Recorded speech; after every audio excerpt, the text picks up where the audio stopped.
오늘은 이제 여기 주제가 이제 붓다의 호흡 수행에 대해서 이제 공부를 하는 그 시간인데요. 붓다의 호흡 수행은 이제 부처님께서 하신 수행 방법이라고 해서 이제 붓다의 호흡 수행이다 이렇게 이제 이름을 붙인 건데요. 근데 이제 이 부처님께서 하신 이 수행 방법을 이제 배우기 알기 위해서는 먼저 이제 이 부처님께서 하신 호흡 수행은 우리가 일반적으로 알고 있는 그런 호흡 수행하고는 다소 다릅니다. 그래서 이제 첫째 시간에는 그 이런 호흡 수행을 하기 위한 어떤 준비 과정으로서 그 먼저 우리가 마음에 대해서 이해하고 마음을 알아차리는 그 수행에 대해서 먼저 이제 여러분들이 공부를 하실 거고, 그 다음에 이제 이 마음 관찰을 어느 정도 하고 난 다음에, 그리고 나서 이제 이 마음 관찰을 토대로 해서 소위 말해서 이제 바른 삼매를 닦는 것이 어떤 건가. 부처님께서는 이제 바른 삼매가 있고 그릇된 삼매가 있다고 했거든요. 그래서 이제 그 바른 삼매가 어떤 건지 거기에 대해서 간단히 이제 여러분이 배우게 되실 거고, 그리고 이제 바른 삼매 그 두 가지를 이제 좀 이해하고 나면 그 다음에는 실제로 이제 한번 실습을 한번 해보는 시간을 갖고, 이렇게 해서 이제 세 개의 이제 세션으로 이제 진행을 하려고 합니다. 그래서 오늘 이제 이번에는 첫 번째 시간으로 그 우리가 소위 말해서 이제 바른 삼매를 닦기 위한 어떤 준비 과정으로서 그 우리 마음을 어떻게 이제 이해하고 마음을 관찰하는지 여기에 대해서 먼저 한번 설명을 드리려고 합니다. 그래서 이 주제를 이제 이야기하기 전에 먼저 여러분들이 그 불교의 가장 기본적인 이제 내용을 좀 설명을 드리고, 그리고 이제 마음 관찰을 어떻게 하는지 설명하는 방식으로 여러분에게 말씀드리도록 하겠습니다. 먼저 불교에서 이제 가장 그 중요하게 생각하는 가장 핵심적인 가르침은 이제 영기라고 하는 그 가르침이 있는데요. 이 영기는 그 이 세상에 있는 모든 것이 이제 다 이유 없이 일어나는 건 없다. 일어날 때는 다 이유가 있고 일어나는 거에는 다 조건이 있다. 라는 거를 이제 부처님께서 설하신 가르침이에요.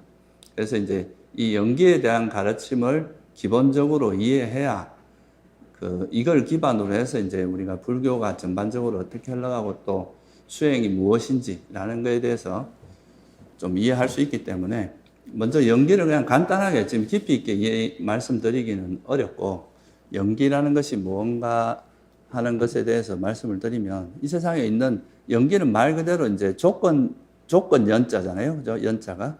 기는 일어날 기자입니다. 그래서 이 세상에 있는 모든 것은 조건을 의지해서 일어난다. 조건 따라 일어난다. 이런 뜻이에요. 그래서 이거를 경전에서는 가장 간단한 언어로서 뭐로 표현하냐면, 이것이 있으니까 저것이 있고, 이것이 없으면 저것이 없다. 이렇게 이제 표현하죠. 여기서 이게 이렇게 두 개가 이렇게 있으면 이렇게 서로 의지해야 이게 서 있을 수 있잖아요. 집단이 같은 게. 근데 이게 하나가 이렇게 무너지면 이것도 무너질 거 아니에요. 그죠? 그런 것처럼 우리가 이 세상에 있는 우리가 경험하는 모든 현상들은 다 그냥 자기가 독립적으로 자기 홀로 존재할 수는 없다. 다 이렇게 서로 의지하고 있고, 또 일어나는 거에는 다 원인이 있다. 라는 거를 이제 이야기하는 것이 바로 이제 영기의 가르침입니다. 그래서 이거를 일단 여러분들이 머리에 좀 기억을 해 두시고, 그리고 나서 이제 우리가 좀 본론으로 들어가 보도록 하겠습니다. 그래서 우리가 여러분들이 이제 이런 수행을 하거나 뭐 불교를 공부하고 명상을 하고 하는 거는 기본적으로는 그 뒤에 이제 그 목적이 뭐냐 하면은 다 괴로움에서 벗어나고 싶어서 하는 게 이제 제일 중요한 목적이겠죠. 그래서 불교는 이제 일단 기본적으로 이제 이 살아있는 존재들이 가지고 있는 그 괴로움이라는 게 있잖아요. 그 괴로움에서 어떻게 벗어날 것인가, 그 괴로움에서 벗어나는 길이 뭔지, 이거에 대한 가르침입니다. 그래서 괴로움을 벗어나려고 하면 여기서 이제 우리가 먼저 알아야 될 건 뭐냐 하면, 괴로움이 일어나는 그 뭐랄까 메커니즘에 대해서 좀 이해를 해야 될 거 아니에요. 여러분들이 어떻게 괴로움을 느끼고 그 괴로움을 경험하는 그 주체가 뭔지, 이런 거에 대한 이해가 좀 필요하겠죠. 그래서 거기에 대해서 우리가 먼저 좀 살펴보면, 우리가 이제 불교에서는 괴로움을 경험하는 주체가 뭐라고 생각하냐면, 보통 사람들은 내가 경험한다, 뭐 이렇게 또 자기 자신이 있고 그것이 이제 뭔가 그 괴로움을 경험한다고 이렇게 생각하는데, 결국은 그 우리가 뭔가 대상을, 바깥에 있는 세상을 이해하고 그로 인해서 그 대상과 만났을 때 괴로움을 겪고 하는 거의 그 주체가 불교에서 뭐라고 보냐 하면 이거를 마음이라고 봅니다. 그러니까 마음이 작용할 때 그 괴로움을 경험하고, 또 마음이 작용하지 않으면은 사실 괴로움을 경험할 수 없다고 보는 거죠. 그래서 이제 외부에 우리가 이렇게 살아가면서 경험하는 모든, 이 세상에 있는 모든 그 현상들을 한마디로 말해서 뭐 그 대상이라, 우리가 경험하는 그것, 경험할 수 있는 이런 걸 다 대상이라고 한다면, 그 대상을 아는 주체, 그 아는 거는 뭐냐, 그거를 이제 한마디로 마음이라고 표현하는 겁니다. 그래서 이제 이 마음이라고 하는 것을, 마음이 이렇게 작용함으로써 외부에 있는 어떤 경계들을 경험하고, 그 마음이 대상을 경험하는 그 과정이 이제 우리가 살아가는 과정이다, 이렇게 보는 거죠. 그래서 이제 이 마음이라고 하는 것이 되게 이제 중요한 그 역할을 하는데, 그래서 여러분들이 보통 이제 불교에서 불교 수행을 한마디로 말하면 마음 공부다, 이렇게 말하기도 하잖아요. 그죠? 그게 이제 마음이라고 하는 것이 되게 중요한 역할을 해서 그렇습니다. 예를 들어서 제가 이렇게 손을 이렇게 여러분한테 드는데, 이 손을 들었을 때, 아, 저게 손이다라고 아는 뭔가가 있을 거 아니에요. 그죠? 그게 사실 우리 몸이 아는 건 아니잖아요. 그죠? 그러니까 뭔가 이런 걸 들었을 때, 저것이 아, 손이구나라고 아는 작용을 하는 그 일체의 모든 걸 그냥 한마디로 마음이라고 표현을 하는 거죠. 근데 아까 제가 서두에 말씀드릴 때, 이 세상에 있는 모든 거는 일어나는데 다 뭐가 있다고 말씀드렸어요? 뭔가 이유가 있다, 원인이 있다, 그렇게 말씀드렸죠. 그죠? 그럼 우리가 이제 이 마음이 일어나는 것도 그냥 이유 없이 일어나는 건 아니잖아요. 그죠? 그래서 이 마음이 일어나는데 이제 가장 중요한 조건 중에 하나가 또 뭐냐 하면 대상이라고 하는 겁니다. 아까 제가 예를 들어서 손을 들었다. 이 손이라고 하는 거는 이제 하나의 이제 형상 같은 거죠. 이 형상이 여러분 눈에 이렇게 부딪힐 때, 그때 아, 저건 손이구나라고 아는 마음이 일어나는 거 아니겠어요? 그죠? 그래서 이렇게 이제 대상과 우리 이제 사람을 기준으로 이야기를 하면, 사람에게는 오감이라는 게 있잖아요. 오감이 뭐예요? 안이비설신, 눈도 있고 귀, 코, 혀, 몸이라고 하는 우리 몸에 오감이 있는데, 그 오감으로 인해서 감지된 것을 우리가 의식이 그거에 대해서 이건 뭐다 분별하는 거는 이제 마음이라고 보는 거죠. 그래서 이거를 이제 전문용어로 불교에서 뭐라고 하냐면, 마음과 대상이 이렇게 접촉할 때, 어떤 대상과의 접촉이 일어날 때 그때 마음이 일어난다, 이렇게 보는 거죠. 제가 왜 이 말씀을 드리냐 하면, 보통 사람들이 이 마음이라고 하면 뭔가 변하지 않는 실체로서 이해하는 경우가 되게 많습니다. 뭔가 마음 자체를 뭔가 내가 변하지 않는 어떤 실체로서 이해하면서 이 마음이 뭔가 고정불변한 어떤 실체로서 받아들이고 이렇게 될 수 있는데, 불교에서 바라보는 입장은 눈과 형색이 부딪힐 때, 그러니까 눈에 어떤 형상이 이렇게 들어오면 그때 마음이 일어나서 그 형상을 알고, 소리가 귀에 부딪히면 그때 이제 소리를 알고, 또 이제 이렇게 알게 된 것들을 우리가 기억해서 그것들을 이모저모 분별하는 거, 이게 이제 또 어떤 우리 의식의 작용이라고 이렇게 보는 거거든요. 그래서 여러분도 아마 많이 들어보셨을 거예요. 안이비설신의 이런 말 들어봤죠, 그죠? 눈, 귀, 코, 혀, 몸 이거는 이제 물질입니다. 우리 몸에 붙어 있는 오감이죠. 그러니까 그 5가지와 색, 성, 향, 미, 촉이라고 하는 그러니까 형색, 소리, 냄새, 맛 그리고 촉감 이런 것들이 이래 부딪힐 때 그때 이 마음이 작용해서 그 대상을 알게 된다. 그래서 눈을 통해서 아는 거, 뭐 귀를 통해서 아는 이런 여러 가지가 종류가 있죠. 그래서 그걸 뭐 안, 이, 비, 설, 신, 의식, 안식, 이식, 비식, 설식, 신식, 의식 이렇게 표현하잖아요. 근데 이걸 통틀어서 그냥 마음이라고 보면 됩니다. 그러니까 마음이나 의식이 작용한다.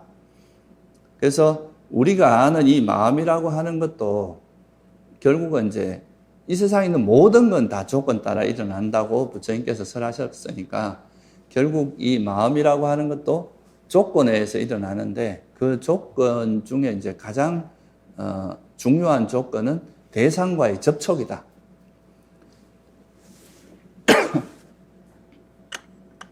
여러분들이 만약에 깊은 잠에 빠졌을 때 의식이 일어납니까?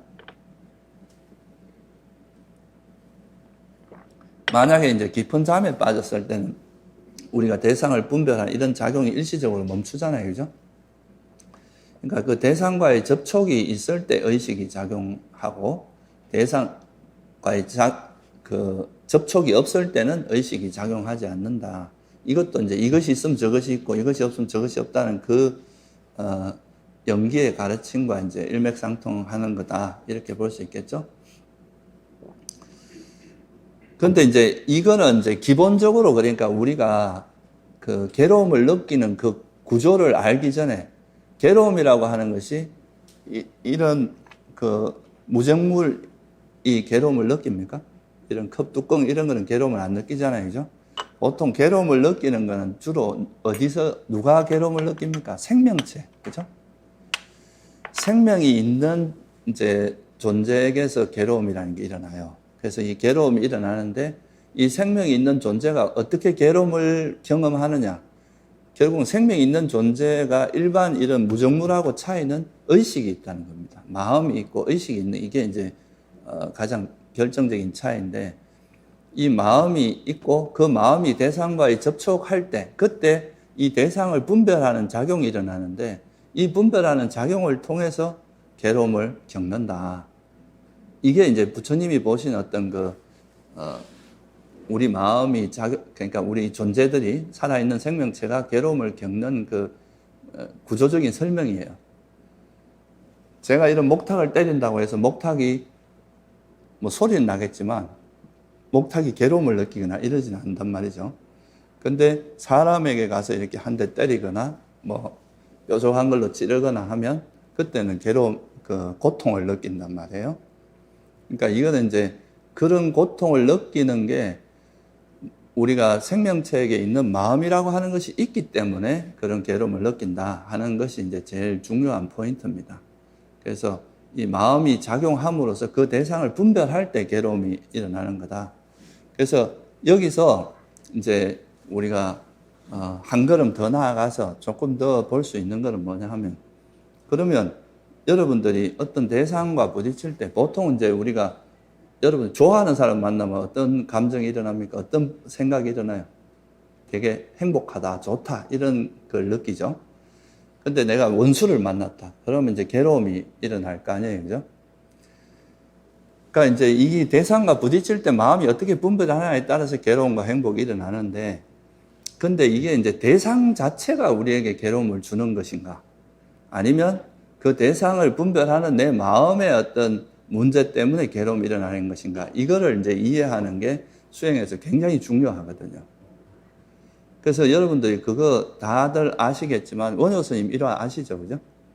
원효 스님이 이제 밤에 자다가 목이 너무 말라서 뭔가 막 깜깜한 데서 뭔가 찾다가 뭔가 물을 찾아서 먹었는데 너무 달콤하고 맛있었잖아요.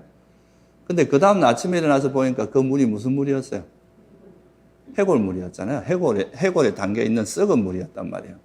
그래서 그걸 보니까 막 그 구역질도 나고 굉장히 힘들게 생각을 했어요. 그러면 여기서 우리가 알 수 있는 게 똑같은 해골물이었잖아요. 그죠? 그럼 만약에 해골물 자체에 뭔가 괴로움의 요소가 있다면 누가 먹든 간에 똑같은 괴로움이 일어나야 될 거 아니에요. 그죠? 근데 그게 아니라 해골물은 똑같은데 내 인식이 달라, 내 의식, 이걸 분별하는 마음이 달라지니까 어떨 때는 괴로움이 일어나고 어떨 때는 어땠습니까? 되게 만족감이 일어나고 행복이 일어났잖아요. 그럼 여기서 우리가 알 수 있는 되게 중요한 포인트가 있어요. 우리가 괴로움과 행복을 겪는 것이 전적으로 대상의 문제냐 아니면 내 마음의 문제냐 어떤 것 같아요? 만약에 대상에 모든 게 달려있다면 똑같은 대상을 만나면 모든 사람이 똑같이 느껴야 될 거 아니에요. 그죠? 근데 그게 아니라 똑같은 대상을 접촉한다 하더라도 어떤 사람은 괴로움을 느끼고 어떤 경우는 행복을 느낀단 말이죠. 그러니까 이거는 그 대상 자체가 문제라기보다는 그 대상을 받아들이는 내 마음이 훨씬 더 중요한 작용을 하는구나. 그게 이제 되게 원효 스님이 그걸 깨달으시고, 아, 이거 내가 이제 당나라까지 뭐 굳이 유학 갈 필요 없겠다 해서 돌아오신 거예요. 그래서 여기서 이제 중요한 포인트는 뭐냐 하면 대상보다는 마음이다. 대상이 아니라 마음이다 하는 거예요. 우리가 괴로움과 행복이 일어나는 거. 그래서 이 대상 자체가 물론 이제 우리가 대상도 우리 의식이 일어나는 굉장히 중요한 조건이기 때문에 대상이 좀 보기 싫고 마음에 안 드는 거면 그로 인해서 저절로 괴로움이 일어나는 것도 사실이거든요. 그런 보통 사람에게는 일반적으로 그래요. 우리가 보통 원수 보면 힘들고 막 화가 나고 하는 건 일반적이잖아요. 그죠? 근데 예를 들면 아란이나 수행을 많이 하신 분이나 부처님 같은 분은 화가 안 난단 말이에요. 그러니까 이제 일반적인 경우에는 대상이 우리 의식에 영향을 주는 게 되게 강합니다. 큰 영향을 줘요. 그렇지만 이게 전적으로 그렇다고 말할 수는 없잖아요. 그죠? 그래서 이제 우리가 이 대상보다는 그 대상을 아는 마음 작용에 의해서 우리 행불행이 좌우된다는 것. 이거를 이해하는 게 굉장히 중요합니다. 그래서 저는 이걸 한마디로 이제 대상이 아니라 마음이다. 마음이 더 1차적인 원인이다. 그렇게 이제 여러분이 한번 이해를 해 주시면 좋을 것 같습니다. 그래서 이거는 이제 법구경이라고 하는 이제 그 부처님이 시적인 언어로 이렇게 표시한 그 이제 주로 설하신 경전이 있는데 거기도 제일 먼저 1번, 2번 이제 그 개송이 뭐냐 하면 모든 것은 마음이 앞서가고 마음이 이끌어가고 마음으로 이루어진다. 이 세상에 있는 모든 일은 여러분이 살아간다는 건 결국 우리는 내가 살아간다고 생각하지만 실제로는 마음이 대상을 분별하는 그 작용이 계속 이어지고 있는 거. 이걸 우리가 보통 내가 살아간다고 표현하는 거죠. 그래서 이 마음이 모든 것을 이끌어가고 마음에 의해서 이제 우리 삶이 이루어지는데 근데 이 마음 상태가 어떤 마음 상태냐에 따라서 이 괴로움도 일어나고 행복도 일어난다는 이렇게 보신 것이 부처님이 보신 굉장히 중요한 전환점이에요. 첫째는 이제 보통 우리가 대상으로만 주로 향해져 있는데 그 대상을 아는 이 마음이 중요하다는 걸 발견하신 것이 첫 번째 큰 전환점이고 그 다음에 이 마음을 똑같은 마음이라도 이 마음이 어떻게 작용하느냐에 따라서 행불행이 달라진다는 것. 이게 또 굉장히 중요한 전환점에 해당합니다. 그래서 만약에 나쁜 마음으로 말하거나 행동하면 그로 인해 괴로움이 따른다. 여기서 나쁜 마음이라고 하는 것은 제가 조금 이따 설명드리겠는데 해로운 마음이냐 이제 괴로움이 일어나게 하는 그런 해로운 마음들 그런 걸 이야기하고 그런 마음 예를 들면 탐욕, 성냄 이런 거예요. 집착하거나 화내는 이런 마음으로 말하거나 행동하면 그로 인해 괴로움이 따른다. 반대로 깨끗한 마음으로 탐욕이 없고 성냄이 없는 그런 마음으로 말하고 행동하면 행복이 저절로 따라온다. 그래서 이거는 마음을 어떻게 작용하냐에 따라서 행복, 불행이 따라온다라는 것을 이제 설하고 있습니다. 그래서 부처님께서 이제 이 세상에 있는 모든 거는 다 조건에서 형성되어 있기 때문에 형성된 거는 영원할 수 있습니까? 없습니까? 우리가 만들어진 거는 언젠가는 부서지게 되어 있거든요. 그래서 이 세상에 있는 모든 거는 조건에서 형성된 거니까 사라지기 마련이고 내 것이라 할 만한 게 없다라는 거를 이제 말씀하신 게 첫 번째 고성제의 진리입니다. 근데 이제 그런 괴로움이 우리가 또 괴로움이라는 게 왜 일어나느냐? 그러니까 거기에 대해서 설할 때 우리가 부처님께서 괴로움 왜 일어난다고 말씀하셨어요? 돈이 없어서 괴롭다 그랬어요? 아니면 집이 없어서 괴롭다 그랬습니까? 내가 건강하지 못해서 괴롭다고 말씀하셨어요. 집성제에서 뭐라고 하셨나요? 갈애, 그러니까 그죠? 갈애 때문에 괴로움이 일어난다고 하셨잖아요. 그러니까 부처님께서도 이 대상도 물론 이제 중요하지만 그 대상보다는 더 1차적인 원인은 뭐라고 보신 거예요? 우리 마음에 있는 집착 때문에 괴로움이 일어난다. 이걸 우리가 이제 그래서 이게 수타니빠따라는 경전에 보면 어떤 메따구라는 그 바라문이 부처님께 이제 설명을 하는 그 질문을 해요. 괴로움이 왜 일어나는지. 그러니까 부처님께서 이 세상에 있는 다양한 형태의 괴로움, 여러분들이 뭐 생로병사라든가 우리가 사랑하는 사람과 헤어지고 미워하는 사람과 만나고 원하는 걸 못 얻고 이런 슬픔, 비탄, 탄식 뭐 이런 괴로움들이 다 뭐 때문에 일어나? 이 세상에 있는 그런 다양한 형태의 괴로움은 집착을 조건으로 일어납니다. 이렇게 이제 말씀하신 이 진리가 이제 집성제라는 괴로움의 일어남의 성스러운 진리라고 하는 그 집성제에서 가래, 탐욕을 조건으로 해서 가래를 조건으로 해서 괴로움이 일어난다. 이거는 대상이 아니라 마음에 있는 그 가래 때문에 괴로움이 일어난다. 이렇게 보신 거죠.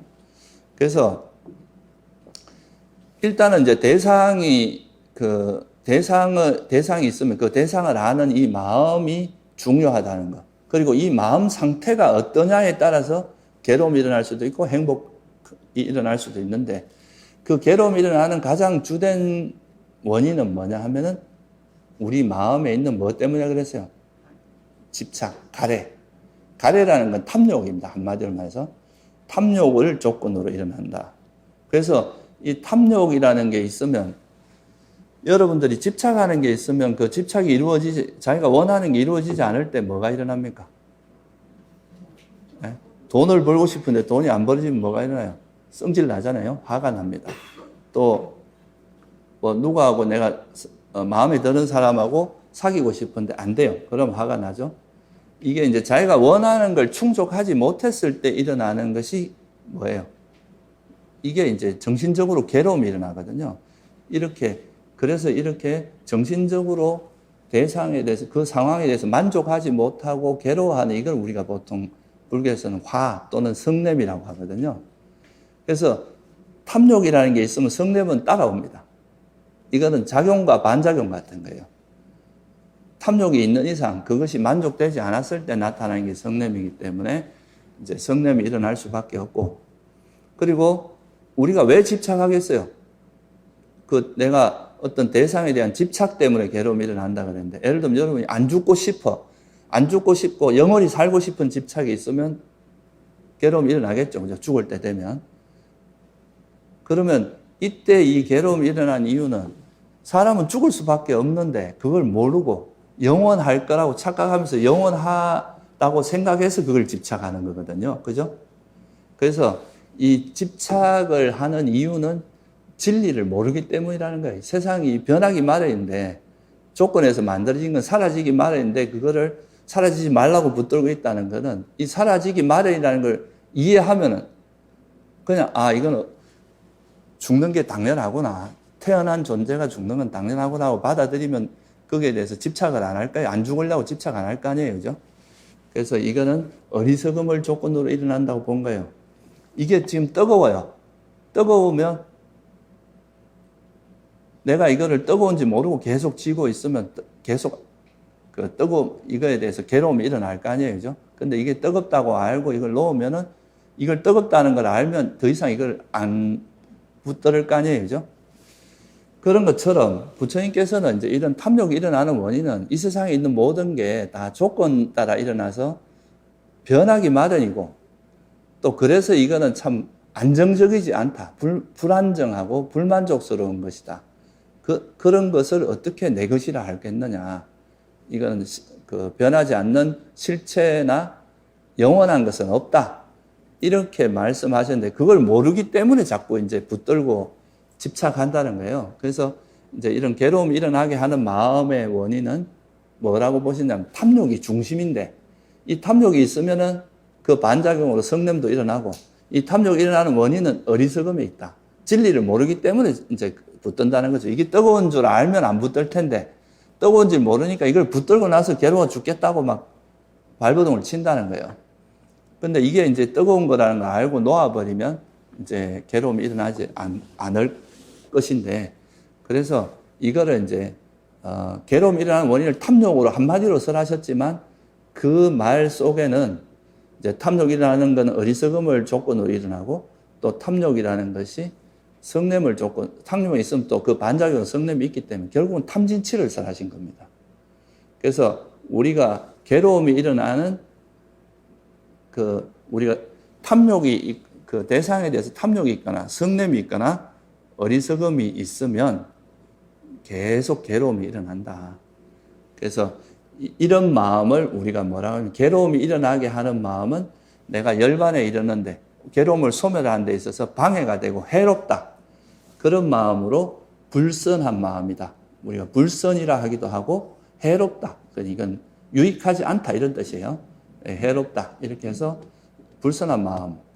그러니까 우리 마음에 탐욕이나 성냄 같은 게 있으면 우리가 계속 괴로움이 일어난다.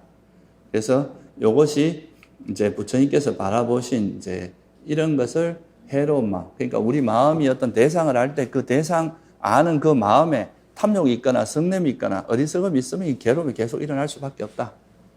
그게 이제 첫 번째 이야기입니다. 이거를 우리가 뭐라고 하냐면 불선한 마음이라고, 해로운 마음이라고 한다. 이걸 이해하는 건 굉장히 중요하겠죠. 그죠? 이걸 알아야 이걸 버릴 수 있을 거 아니에요. 그죠? 이것이 괴로움이 일어난다는 걸 알면. 그래서 이걸 조금만 더 정리를 해드리면, 탐욕이라고 하는 거는 탐진치라고 하는 게 이제 여기서 나오는 말입니다. 그래서 탐욕은 뭐냐 하면 대상을 집착하는 형태로 나타나는 건 전부 탐욕에 해당합니다. 여러분이 돈에 집착하는 것도 탐욕이고, 내가 뭐 이런 요 컵이 너무 예뻐, 컵에 집착하는 것도 탐욕이에요. 뭐 가족에 집착하는 거, 내가 뭐 자식에 집착하는 거, 또 돈에 집착하고, 뭐 이성에 집착하고, 명예에 집착하고, 이런 것들이 다 탐욕의 형태입니다. 그러니까 우리가 어떤 마음이 일어날 때 그 마음이 대상에 뭔가 집착하는 형태로 나타나는 마음이라면 그거는 다 탐욕이다. 탐욕이 있는 마음이다. 이렇게 이해하시면 된다 이거죠. 그러니까 우리가 경전에 보면 뭐 애욕, 욕망, 집착, 애착, 가래, 취착, 탐착 뭐 이런 다양한 말들이 있잖아요. 이건 다 본질적으로 탐욕입니다. 다 그냥 대상에 집착하는 것을 약간 다른 형태의 말로서 표현한 것 뿐인 거죠. 근데 이제 이런 집착의 형태가 있으면 그것이 이루어지지 않았을 때 일어나는, 이거는 성냄이라고 표현하는데, 이 성냄은 이제 탐욕은 대상을 원하는 대상에 주로 일어납니다. 내가 행복함을 느끼는 대상에서 집착이 주로 일어나요. 내 그 대상을 봤을 때 내가 기분이 좋아지고 행복해지는 대상은 보통 집착을 해요. 근데 내가 만났을 때 보기 싫어하고 마음에 들지 않는 대상을 만나면 주로 뭐가 일어나겠어요? 화가 일어납니다. 이게 성냄입니다. 성냄은 그러니까 대상을 싫어하는 마음이에요. 싫어하는 특징이 있는 것은 다 성냄에 해당합니다. 그러면 여러분 요즘 사람들이 제일 많이 겪는 것 중에 스트레스, 이건 뭐에 해당하겠어요? 이것도 화겠죠, 그죠? 불교에서 말하는 성냄의 한 형태고, 또 뭐 저 사람이 죽었으면 좋겠어, 어디 가다 다쳤으면 좋겠어, 이런 적이 이런 것도 뭐 해야 돼? 분노, 뭐 슬픔, 비탄, 절망, 허무, 뭐 짜증, 지루함 것도 현재 상태가 만족스러운 겁니까? 불만스러운 겁니까? 그러니까 이것도 화의 형태인 거예요. 그래서 보통 우리가 그 일상에서 경험하는 거의 대부분의 마음 상태가 탐욕 아니면 성냄이 있는 경우가 거의 대부분입니다. 그리고 뭐 남이 잘 될 때 싫어하는 거, 이것도 질투라 그러잖아요. 이것도 화의 한 형태입니다.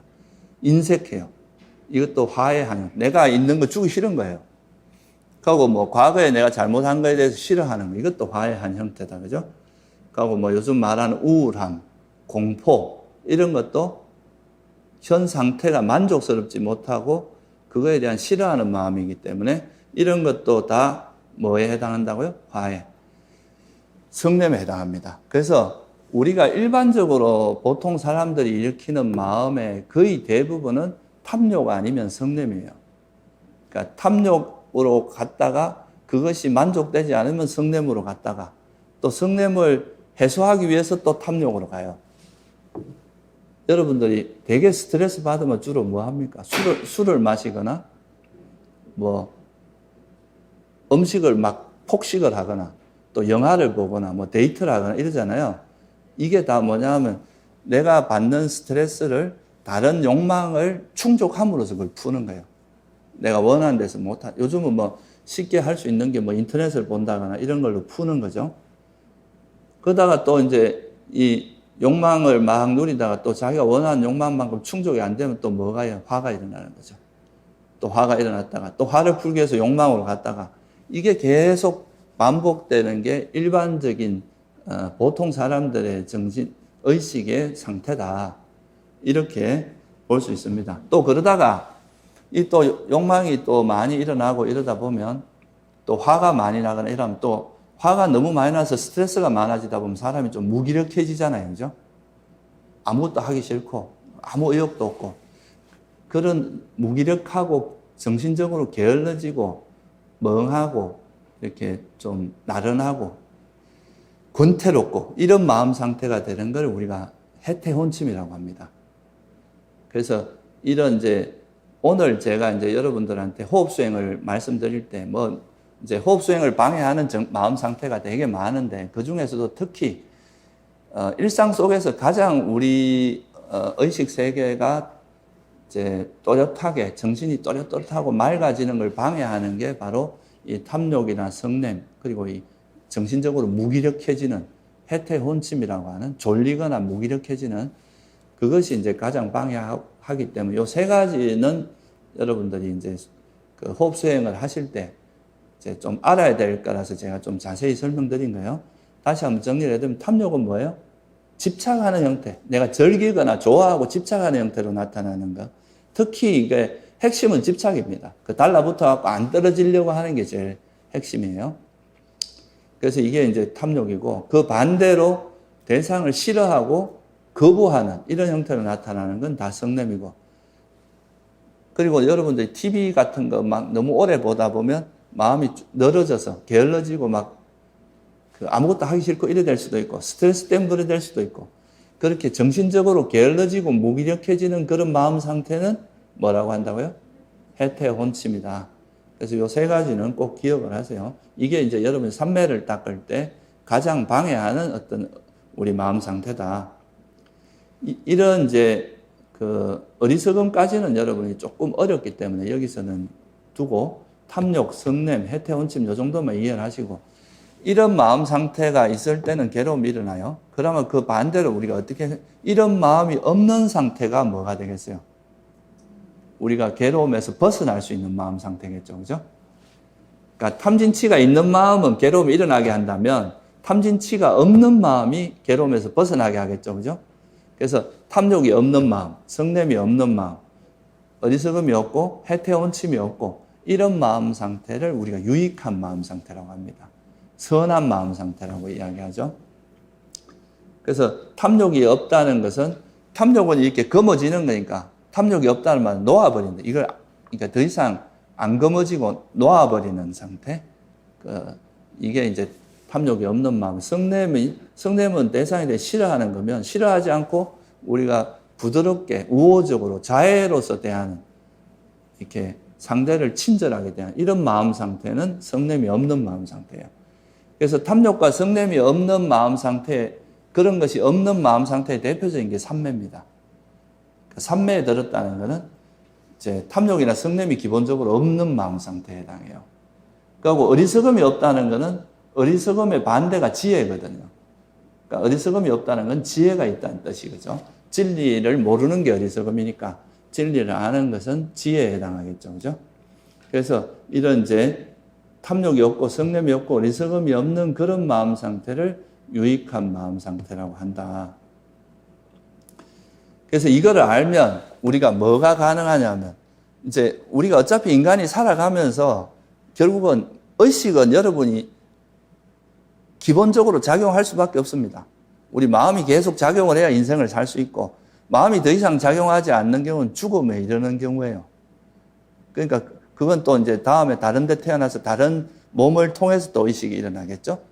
근데 어쨌든 의식은 작용하는데 이 작용하는 이 마음이 탐욕이나 성냄이나 어리석음이 있으면 계속 괴로움에서 못 벗어난다는 거죠. 계속 괴로움이 일어날 수밖에 없고, 탐욕이 없고 성냄이 없고 어리석음이 없는 이런 마음 상태로 가면은 괴로움에서 벗어나게 된다. 그래서 해로운 마음을 버리고 유익한 마음을 개발하는 것이 수행의 가장 중요한 핵심이다. 포인트가. 그래서 우리가 이 두 가지, 이것이 유익한 마음 상태인지 해로운 마음 상태인지를 분명히 아는 지혜를 좀 좁은 의미에서 바른 견해라고 이야기를 합니다. 이것이 해로운 마음인지 유익한 마음인지를 명확히 알아야 우리가 거기에서 해로운 건 버리고 유익한 걸 개발할 수 있는 그런 마음 상태가 될 거 아닙니까? 그죠? 그래서 이게 이제, 그래서 결국은 불교에서 말하는 수행은 대상을 바꾸는 수행이 아닙니다. 여러분들이 대상은 내 마음대로 다 바꿀 수가 없어요. 그죠? 그렇지만 여러분 마음은 바꿀 수 있죠. 내가 여기 있는 사람들이 다 파란색으로 보였으면 좋겠어요. 그러면 내가 여러분들한테 파란색으로 보이게 하려면 뭐 머리도 파란색으로 염색하고 옷도 파란색으로 입고 얼굴에도 파란색을 칠하고 이래야 다 파란색으로 보일 거 아니에요. 그죠? 근데 그걸 내가 원한다고 해서 그게 될 수 없는 일이죠.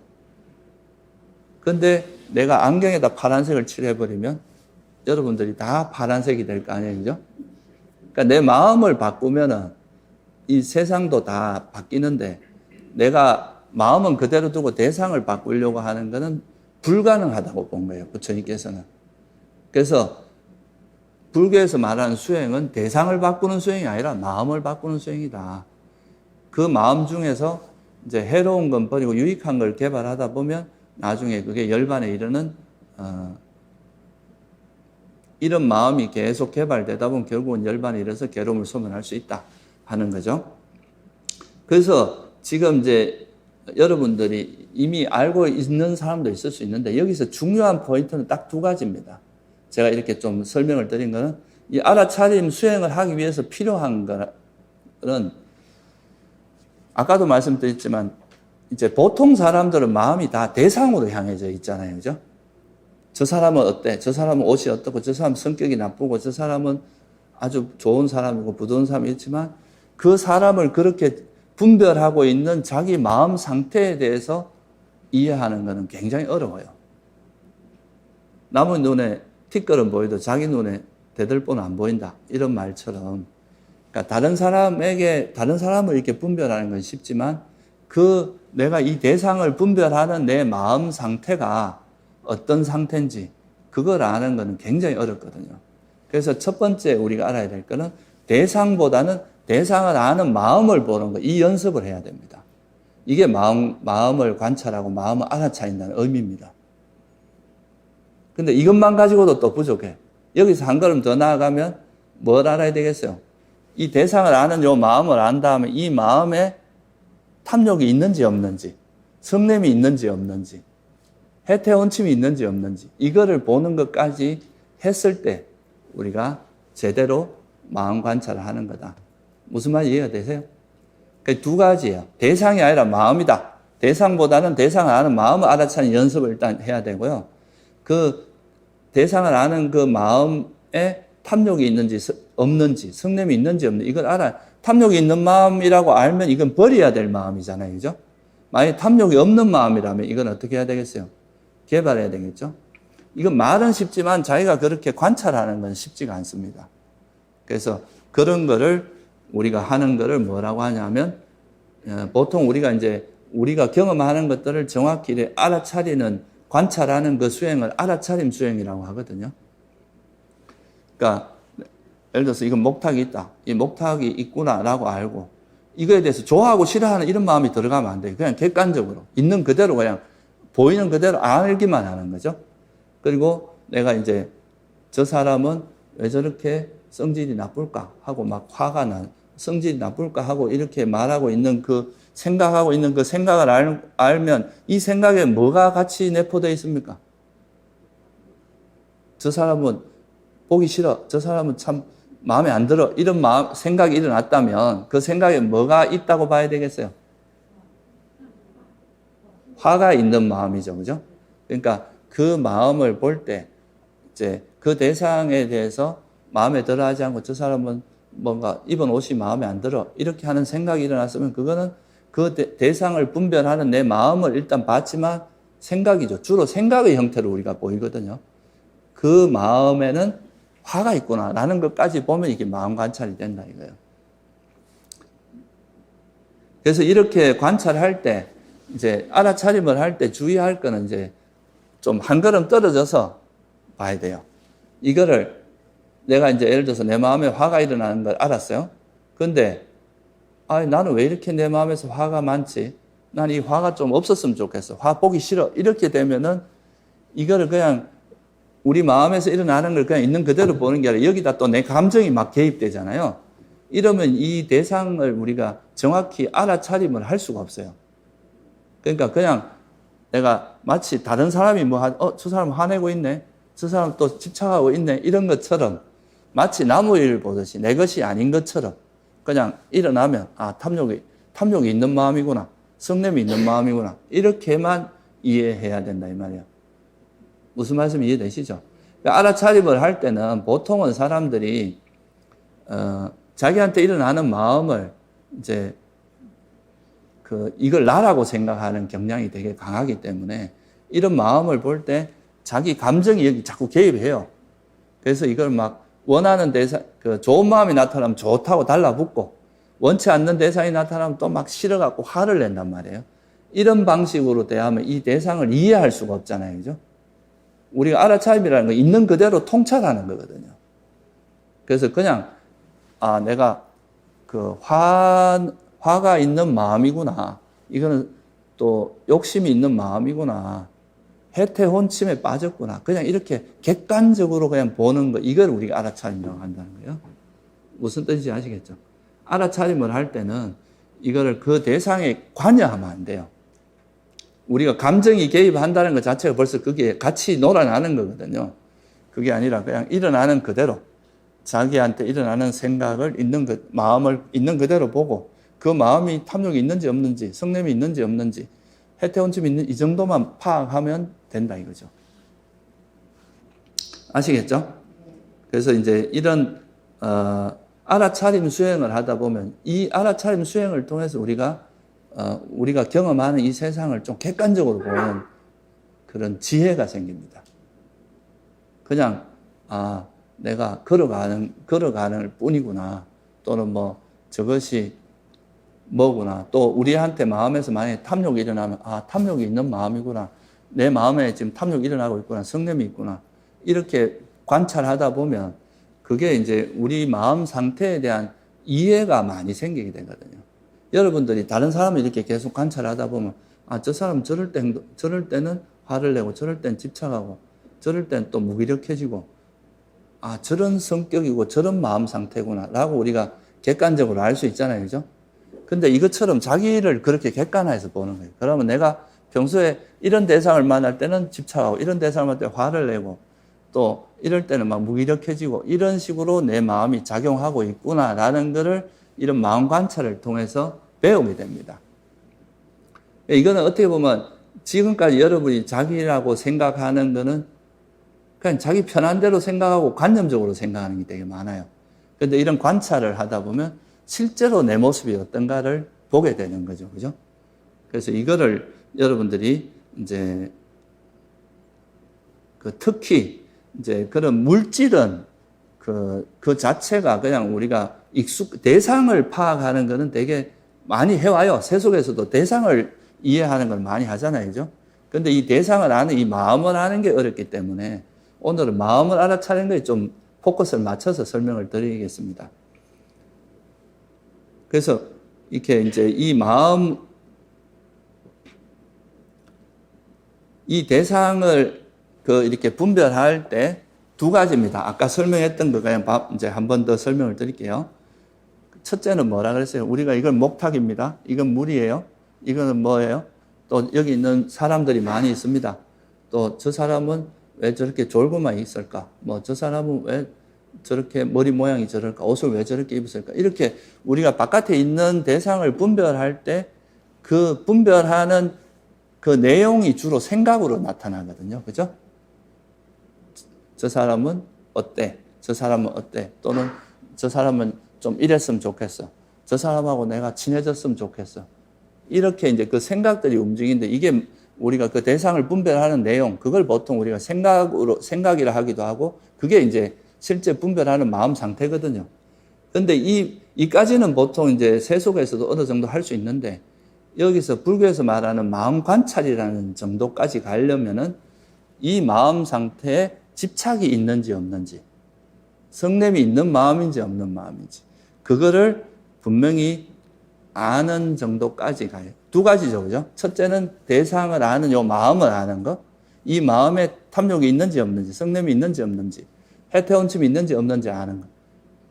그러니까 이게 처음에는 두 가지 스텝이지만 여러분들 이제 마음 관찰 연습을 자꾸 하다 보면 딱 일어나면 내가 욕망이 있는 마음이구나. 또 화를 내고 있구나. 이런 걸 금방금방 알 수 있게 됩니다. 처음에는 그게 이제 여러분에게 설명을 해주고 이해를 돕기 위해서 내가 스텝을 나누어서 설명을 드린 것 뿐입니다.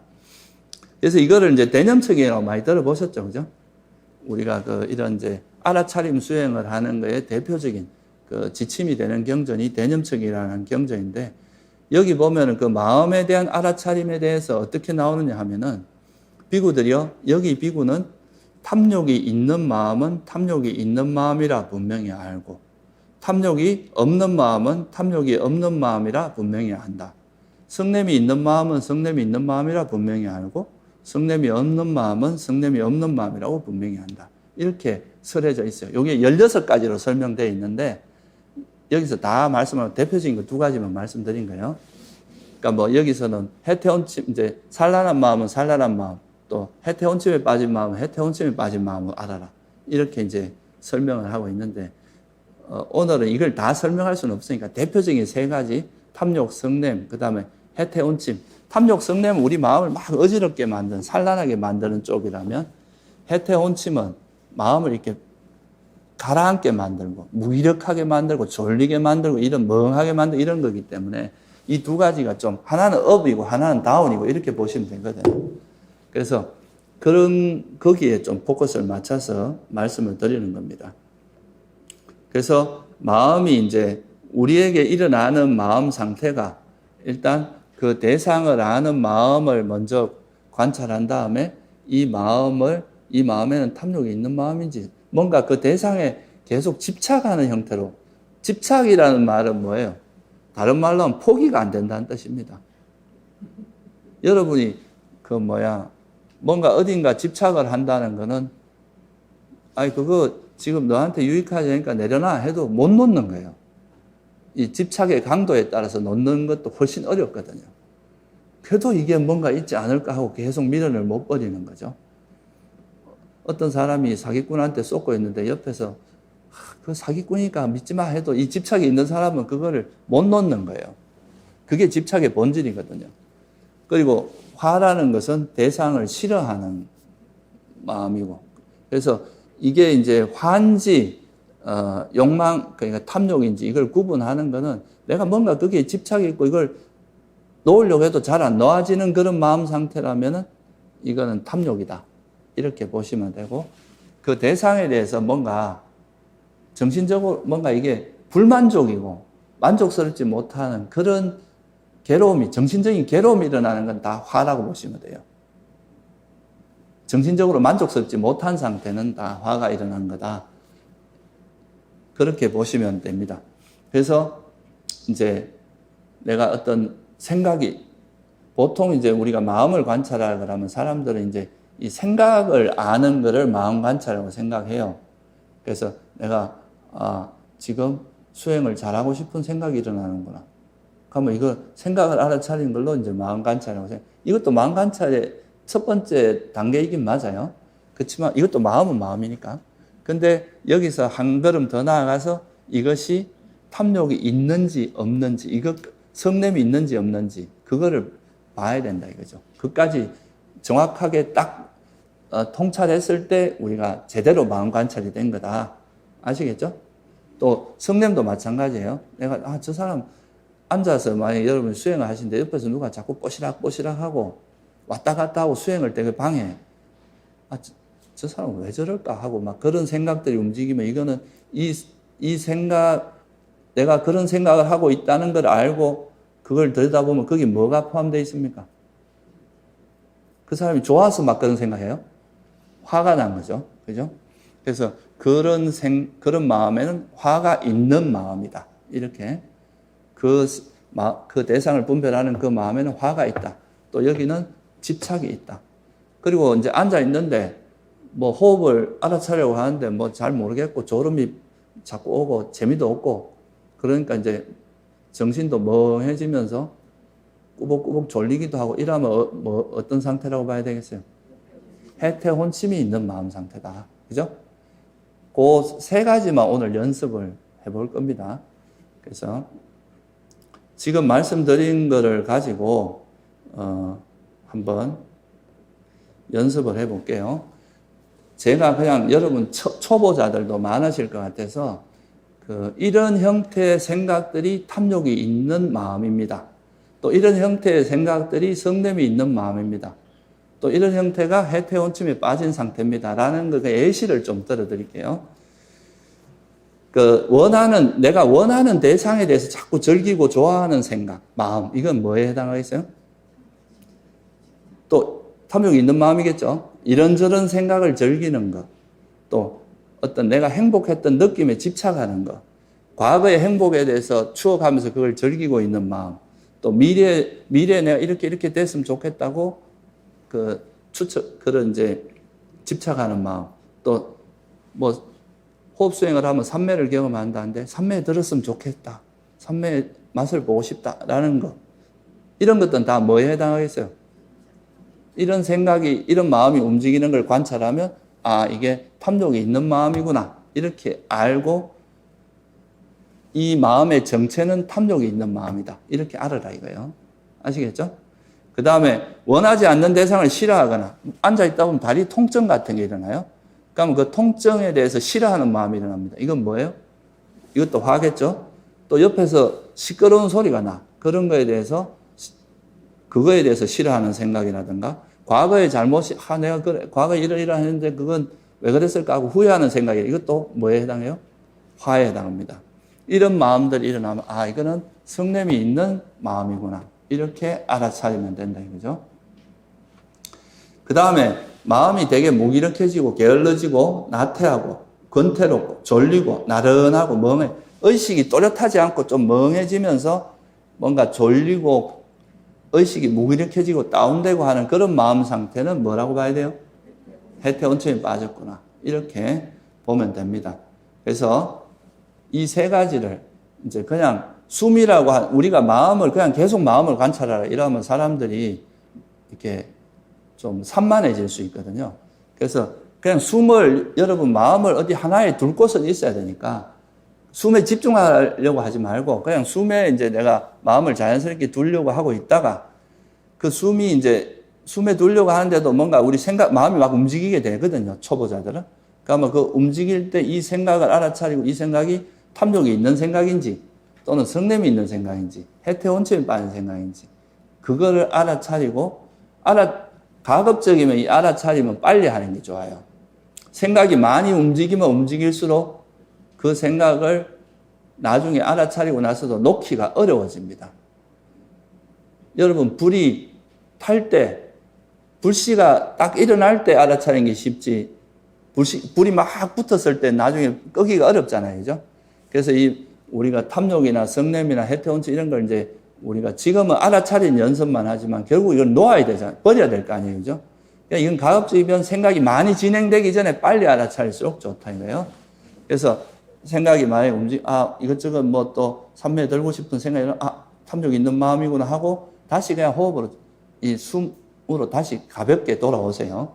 또 화가 나면 또 화가 있는 마음이구나 하고 돌아오고 이렇게 하면서 지금은 여러분들 마음이 어떻게 움직이는지 잠깐 한 몇 분만 시간을 드릴 테니까 한번 테스트용으로 뭐 셋째 시간에 좀 더 제대로 하겠지만 지금 배운 거를 한번 테스트하는 용으로 잠깐만 해보도록 하겠습니다. 가볍게 한 3분에서 5분 정도만 해볼게요. 그러니까 마음을 그냥 숨에 가볍게 뭐 어디 숨이 들어가고 나가는 게 마음을 두면서 거기서 이렇게 일어나는 생각이 움직이면, 마음이 움직이면 그거 알아차리고 다시 그게 뭐라고 알고 나면 바로 그냥 숨으로 다시 돌아오고 이런 식으로 해서 여러분 마음에서 지금 어떤 생각들이 움직이는지 그냥 간단히 한번 관찰해 보세요. 자, 한 3분 정도만 하겠습니다. 눈을 감으시고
아마 이제 마음의 이 관찰을 하기 시작하면 내가 이렇게 생각이 많았나, 이렇게 마음이 어지럽게 움직였나 하는 거를 이제 좀 알게 될 텐데요. 이 마음을 이제 보는 연습, 마음을 이제 알아차리는 연습을 많이 하면 여러분들이 그 마음이 이렇게 도둑이 들어와서 방에 들어와서 도둑이 이렇게 발견되면은 그 마음대로 활동을 잘 못 하거든요. 그러니까 여러분들이 뭔가 생각이 이게 또 내가 집착 때문에 일어나는 생각이구나, 화 때문에 이런 생각, 이런 걸 아는 것만 해도 그 생각이 계속 커지고 성장하는 것을 막아줍니다. 그것만 해도 브레이크가 잡혀요. 나중에 이제 이 화나 뭐 탐욕을 버리는 지혜가 생기면 더 쉽게 내려놓을 수 있겠지만, 그래서 이거는 꼭 뭐 이런 수행 프로그램이 아니더라도 평소에 자기 마음을 계속 돌아보면서 내가 지금 너무 화내는지 집착하는지 이런 걸 보는 것은 굉장히 큰 이익이 있습니다. 일단 여기서 마음 관찰하는, 그러니까 우리가 왜 이런 것을 이제 마음을 봐야 되는지, 괴로움과 행복이 다 마음에서 일어나기 때문에 이 마음을 정화하는 게 수행이거든요. 그러니까 자기 마음 상태가 어떤지를 알아야 이거를 버릴 수가 있을 거 아니에요. 그죠? 그러니까 그런 거를 하는 데 있어서 제일 기본이 되는 게 이게 마음을 보는 거. 이게 이제 수행에서 가장 기본적이면서도 어려운 일 중에 하나입니다. 그러면 좀 쉬었다가 다음 시간에는 이제 이 마음을 관찰하는 이 힘을 기반으로 해서 삼매를 어떻게 닦는지, 그 바른 삼매를 어떻게 닦는지를 또 설명드리도록 하겠습니다. 좀 쉬었다가 3시 한 20분에 다시 시작하겠습니다.